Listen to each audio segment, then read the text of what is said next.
Hello, good evening, everyone. Good evening, everyone. My name is Paul-Esupofo. Welcome to Special Drama Film School Online, the first of its kind on Facebook Live and later being uploaded on YouTube. I want to thank God for your life. I want to appreciate every one of you who have been part of this. We are still on the laws, ethics, copyright, and insurance. Today, we're going to be talking about ENG news production. I told us one of the things we need to know. And you need to be very, very careful, especially when you're carrying news in the law. The ethics that follows and how this is being done. Once you understand this, you'll be able to get a lively result on what is done. Okay? And please quickly share this video. If it's your first time of joining, share the video, invite your friends, invite as many people as possible that can be of great help to what we are doing. Okay, broadcast journalism. I've talked to you about broadcast journalism. I've talked so widely, so powerfully about it, and it's an amazing thing to know and to see by yourself. One thing we keep on doing and how this is being done. And once you know it's been done, you also go extra mile. Okay, you remember when we're talking about lighting, you can see that the lighting effect, the effect of light is very, very glorious. And when there was no light, it was like, wow, what happened? You get it now. But now the light is back and it's awesome to be a very good thing. Okay, now another thing is to look at the broadcast journalism as a great many freedom under the law that other types of video production do not enjoy. How the end product is used is very crucial to the right of the maker or the makers as well as the subject. So if you don't really get it, then it becomes a serious thing, because like we're talking about right to know, because those are the things we have talked about, privacy versus the right to know. When you have the right to know, you also go in a very, very strategic way.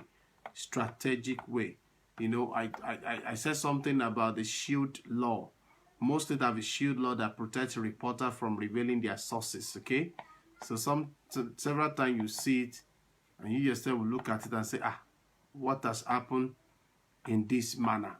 What are the things that have happened? So if this is your first time, kindly go and share this video.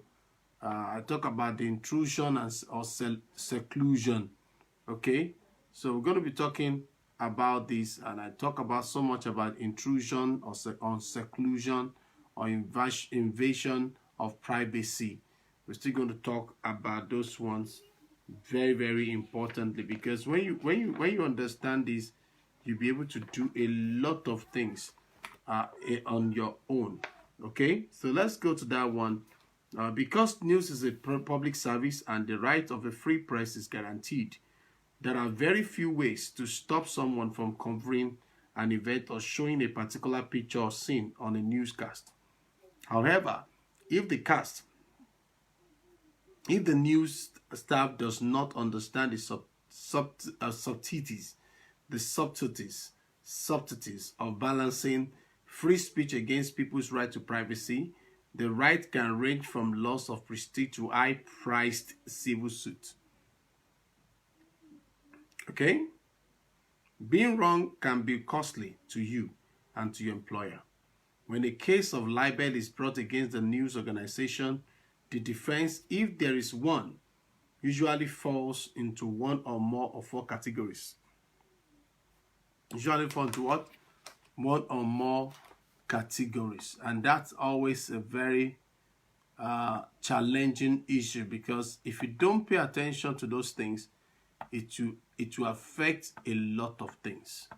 So number one, when on one of these issues, number one of the categories, the public right to know. The public right to know. Now we're talking about ENG, the news production. So under it, we have this category, the public's right to know. Number two, truth. Number three, consent. And number four, public property. Public property.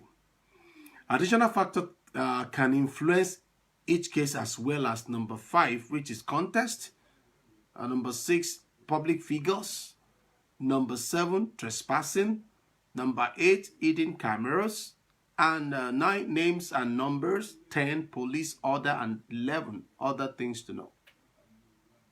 Well, today, the demise of renowned actor, Nollywood artist, actor, film writer, Paul-Esupofo, who died at the age of 80 today.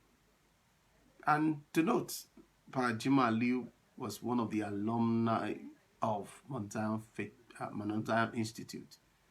At the time he came to Mount Zion Institute with his 2 wives. At that time, he was committed to God and all that. So, may his soul rest in perfect peace. Okay, now, giving you that information, which is the reality, okay?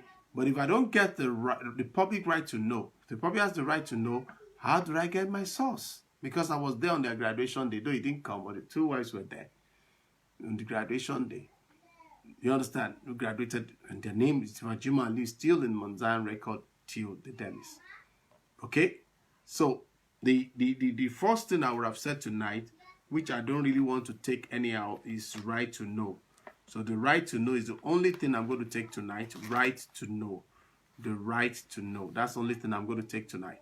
The court have made it very clear that the public's right to know is one of our most secure freedoms. This right generally applies to anything that could be considered interesting to the public. Is in the public eye or affect any portion of the populace. The public's right to know allows the news. It allowed the news to show the victim of a car crash, okay, the president on vacation, or the unsanitary condition inside a poorly run meat packing plant. However, this does not mean a news broadcast has the right to libel or slander someone or otherwise misrepresent the picture shown or the words read.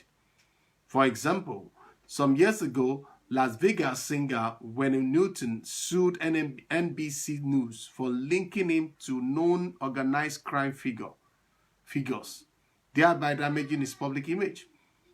He alleged that NBC's combination of words and picture created defamatory impression. Newton won a large judgment of about of 19 million US dollars in the local how do I call it now?